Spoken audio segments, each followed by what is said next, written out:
Hi, I'm Dr. John Cipolla. Let's talk a little bit about getting a good sound on the clarinet from the very beginning. When you first put the instrument together, in the previous video I showed you how to put the instrument together, and we talked about how to put the mouthpiece and the reed and ligature together. So let's kind of go back and review this for a second. So we have the reed, and I gently wet it in my mouth, about 1/2 of it. Now, I also do like to soak reeds in a cup of water. I was going to see if I had a cup here. So in a little cup of warm water, just to let the fibers of the reed relax a little bit.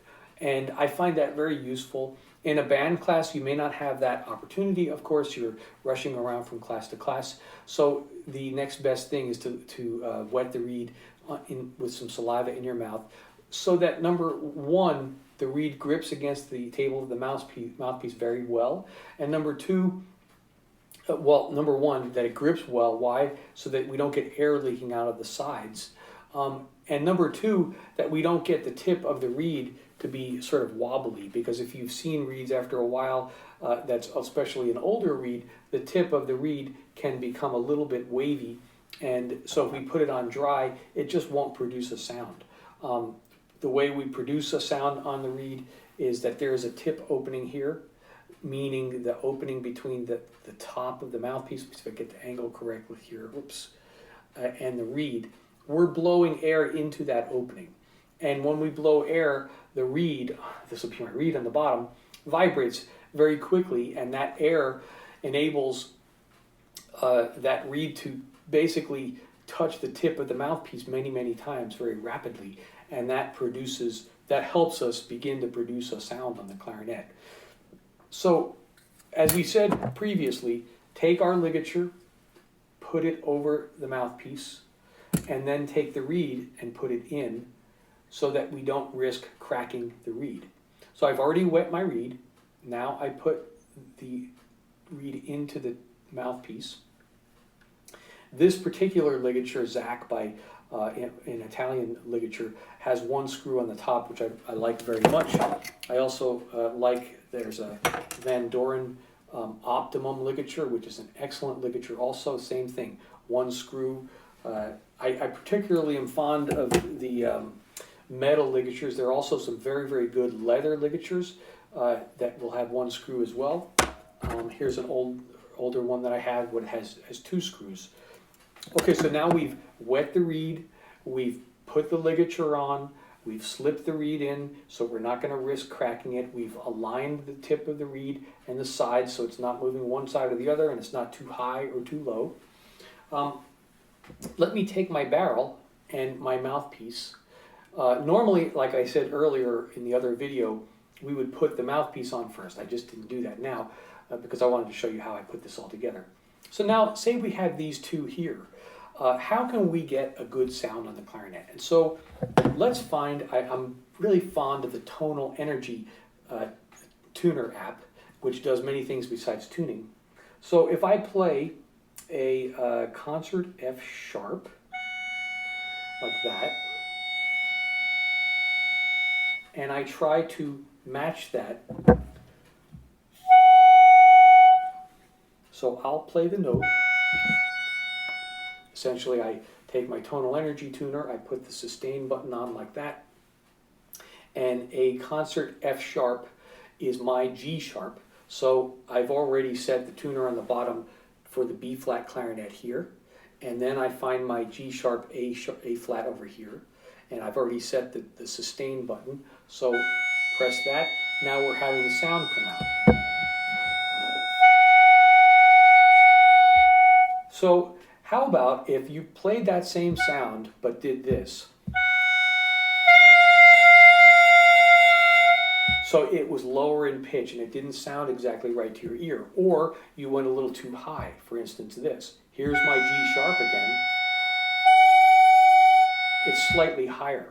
So the first thing with sound is, after we get all our technical things organized, we get the ligature on, we get the reed in there, the reed's nice and wet, it's lined up properly. The next thing has to do not with the instrument itself, but with us.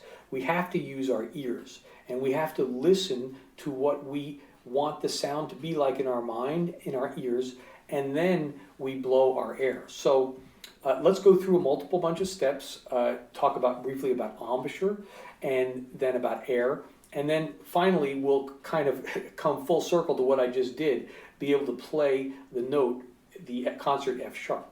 Okay, quickly on the embouchure. If I say the letter V, okay, I was just thinking saxophone for a second. If I say the letter Q, Q, and when I say Q, what I'm doing is keeping my lower lip flush against my lower teeth. So I'm not really rolling over too much like that. Q, and now I keep my chin flat like this, as if I'm kind of opening up. So these muscles have to be a bit firm, as well as the corners have to be involved.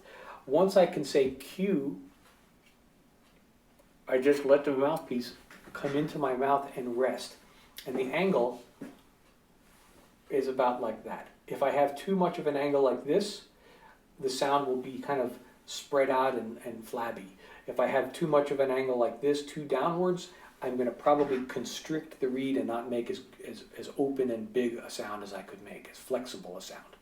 So again, say the letter Q, keep my corners firm. Now I take a big breath from down below, so almost like my belly is really firm. And when I blow out, it's as if I'm lifting a heavy weight. I engage my core, as if you're doing an exercise class, okay? So when I exhale my air, I'm saying shh, as if I'm going to say the beginning of the word she, but if I say the word she and keep my Q formation, she becomes she, and that keeps my lower lip flat against my teeth. She. Now, what allows me to get the sound once I go through those steps of Q, I'm blowing air from down low, is my upper lip has to wrap over the top of the mouthpiece enough to sort of grip the mouthpiece. I don't personally think of all of the muscles as being equal pressure around the mouthpiece. I know there are some philosophies about that, but I do want my upper lip to be engaged enough that it is gripping the mouthpiece, not my top teeth biting into the mouthpiece. The top teeth should rest on the top of the mouthpiece, but that's enough. We don't need, once they're resting there, the air is going to do the rest for us. Let me go through another point real quick. How do you know how much mouthpiece to take into the mouth or how little to take in? And so if we notice that the reed and the mouthpiece have, they sort of separate. And so let's see if I can point to this. The reed, it's like a letter V and the mouthpiece, and it comes to a point where the reed actually touches the mouthpiece, and it's kind of around where my finger is. So if I take a piece of paper and put it in like this, that's approximately how far down the mouthpiece my lip should be, my lower lip. So if I take my finger like this and put it there, and then now I have my finger approximately where the paper was,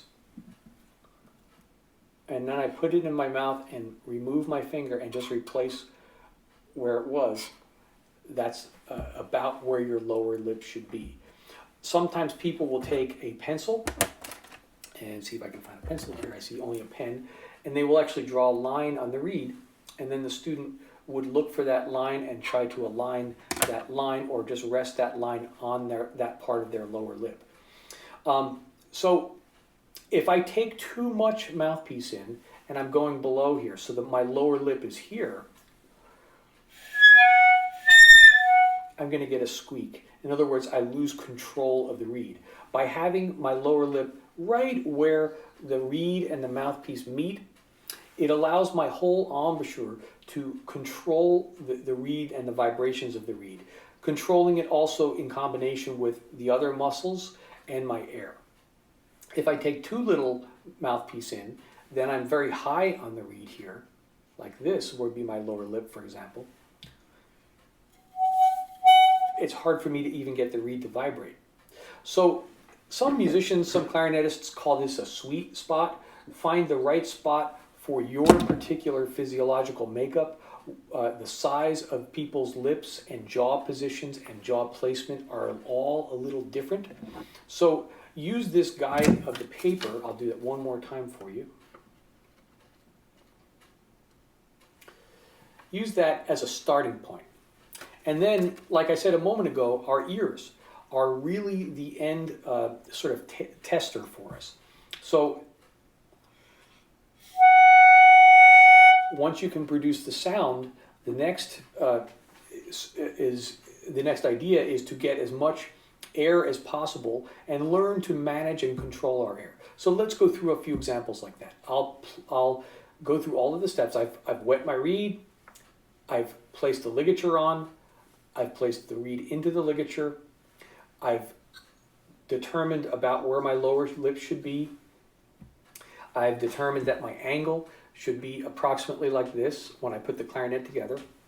I've also said that I want this note, concert F sharp, to sound when I blow. If I'm putting my lip in the right position here and I blow and I don't get the F sharp, then I know I have the right amount of clarinet mouthpiece in my mouth. The next is that I may have to either firm up the embouchure a little bit, change the speed of my air, change the position of my tongue a little bit inside my mouth, which we can talk about that in a second. So let's kind of do some of those experiments. So I remembered the pitch. Again, use your ears. And I'm going to make a mistake on purpose. Okay, that was not correct. So what should I do? An easy answer would be to say to bite into the reed, clamp into the reed to make a little bit firmer pressure on the reed. I don't like to think about biting. Really, we should firm up and use our air. Once the embouchure is firm around the mouthpiece and it's just firm enough to not leak the air, most of the rest of the management and the adjustments for intonation, for quality of sound, can be made with two things: the air speed and how we form the air as it leaves the mouth, which has to do with the tongue position. And we call that voicing, positioning of the tongue. And let's use an example if I speak. If I say, ho, I whisper the sound, ho, or if I whisper the sound, he, and whispering is very close to what the clarinet feels like when you play it, rather than using the vocal cords. So let's whisper, and let's whisper, okay? Now, if I do those two different ones, pay attention to what your tongue is doing. The ho is a lower tongue. Almost you feel your whole throat involved. But if I do, I can really kind of feel my tongue touching my top back molars. He. The tongue is kind of high. If I put my tongue in that kind of a position by saying the he, and then closer to what we said when we said Q,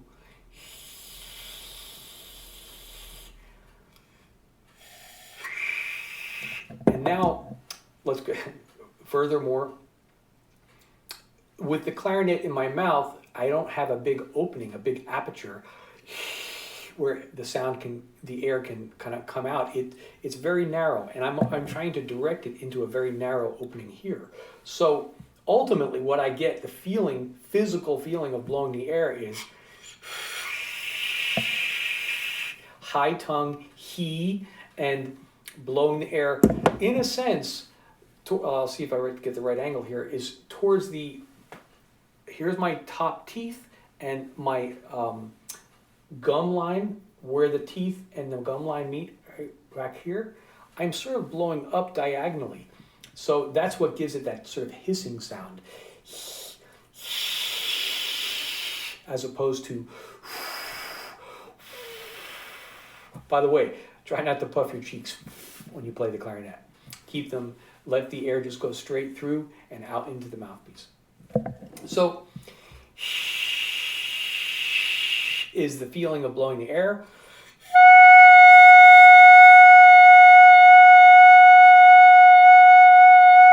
And then I just hold my sound out for a while. While I hold my sound out, I'm now paying attention to all my muscles. To what do they feel like? Are they involved? Am I biting my top teeth or not? Should not. We don't want to be doing the biting. And also the corners. Are the corners involved? Or are they just sort of flabby and sitting there and I don't even know that they're existing? They want to exist. They should be involved. The most important thing are ears. We remember la, and we also feel and remember what that whole sensation is like. It's a physical feeling of remembering what the actual sound is and what that sound will translate into physically playing that note on the clarinet. So in my mind, I'm listening now for this note. I imagine the note. I blow as if I'm feeling that note, which you'll learn from enough times of playing the instrument. You will start to make an association between hearing and what it feels like to play each note on the clarinet. I imagine that note.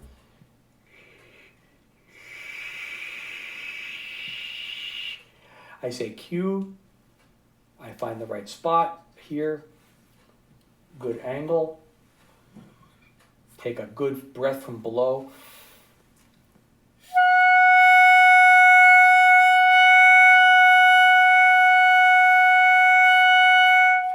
Now, as an exercise, another thing I can do is move stuff around a little bit. I can move my lower lip lower, higher, a little tighter into the mouth, into the reed, to experiment to see what kind of flexibility of sound I can have. Ultimately, though, you're going to find that a lot of this is going to revert to how you're using your air. So if you are blowing a good amount of air through the mouthpiece, you're going to have a nice consistent sound.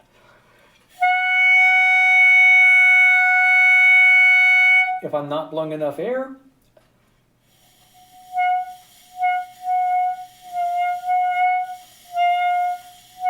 I'm kind of almost not even getting that reed to vibrate. When I finally put the instrument together again, and again, I'm gripping the top part, I'm trying not to bend the keys. I line everything up evenly so that my reed is pretty much lined up with my register key here like this. Now, that concert F sharp is a G sharp on my clarinet. 1, 2, 3, this key here, and my register key, and my thumb.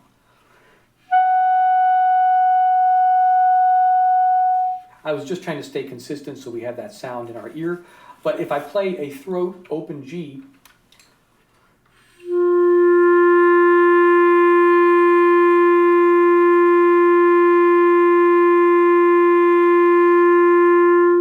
the way I can keep the sound nice and steady like that is with my air.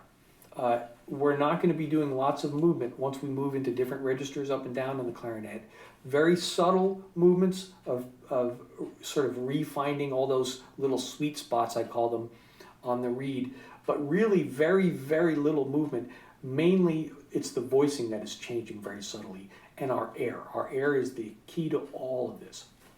So again, remember to make enough associations with what you hear, imagine the sound, do take time to sort of mentally prepare before you produce a sound on the clarinet. And if you're not sure what it sounds like, blow into the instrument. Get a sound, get a pitch in your ear. Here's an open G.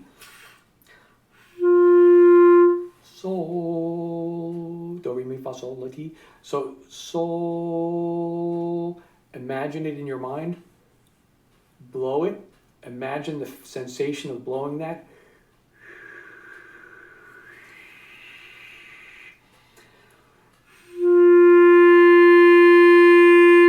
Now, let me give you a very short little wrap-up exercise on sound. So this is a long explanation of how to produce the sound, but how to practice your sound. So now you understand the concepts of how to put the reed together and how to make the sound, let's go ahead and do just a long tone. So let's crescendo and decrescendo. Open G, start from just air only, let the reed begin to vibrate, crescendo up, and then crescendo down to nothing.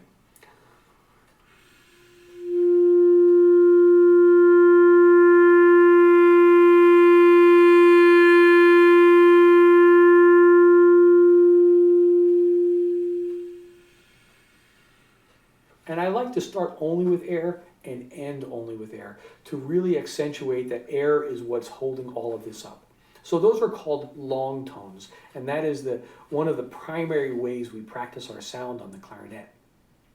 So I suggest picking a note, one different note each day possibly, or multiple notes in a day, and do a crescendo and a decrescendo. Now, to connect our ears, we can come back to our tonal energy tuner again, and I will go ahead and play a drone note on a concert E flat.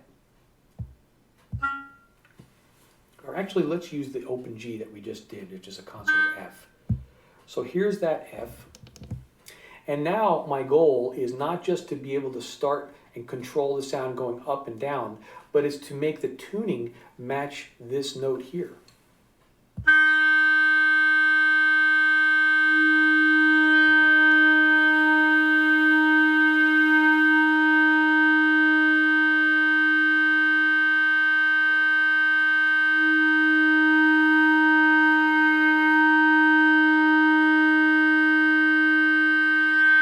That was actually a concert E flat, not a concert F. So what I was trying to do was make sure that when I blow my air, I'm still listening a lot to what the intonation, the pitch is with what I'm playing with. And this will help us to play with other people so that we're not only focusing in on ourselves and saying, oh, what a nice, beautiful sound I have, but when we play with another person, it doesn't match the pitch. So do practice playing these intervals or these crescendos, decrescendos, but keeping the intonation consistent as you push more air into the crescendo and then you reduce the amount of air. There's going to be a slight sort of change in the tongue position, the direction you blow your air. We're still blowing up diagonally, but you're subtly managing in that. And rather than going through too many technical explanations, I keep coming back to the ear. If we hear this sound, when we blow the air, we want to still be listening for these sounds. And when I say these sounds, I mean if you're playing in an ensemble, you're playing with another person. You want to be really not only listening to yourself, but to the person next to you or the person across the room who's playing with you, so that you're aware of what they're doing and you're playing with them intonation-wise. Okay, I hope that's helpful, and I'll put the clarinet down for a second. And I wish you guys all the best in your studies. Please stay in touch with me, and I look forward to hearing from you very soon.